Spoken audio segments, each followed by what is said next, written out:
Les colonnes de blindés ont commencé leur opération dite antiterroriste dans la nuit de mardi à mercredi. L'armée israélienne a pénétré dans le camp de réfugiés à Toubas en Cisjordanie occupée.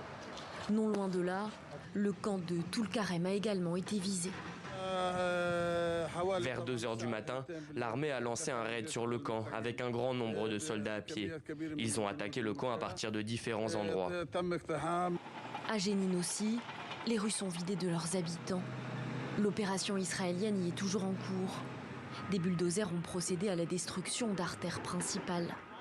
Ces opérations simultanées plutôt rares ont fait 9 morts du côté des combattants palestiniens selon Israël. Le Croissant Rouge palestinien parle lui de 10 personnes tuées.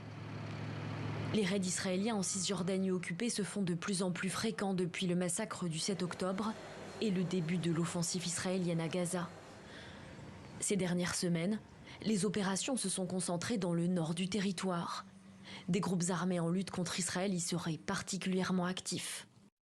Dans la nuit, l'armée israélienne et la police des frontières ont lancé une opération antiterroriste à Jénine et à Toul-Karem. En outre, les forces ont découvert et démantelé des explosifs qui avaient été placés sous les routes de la région et qui étaient destinés à être déclenchés lors d'attaques contre les forces de sécurité opérant dans la région.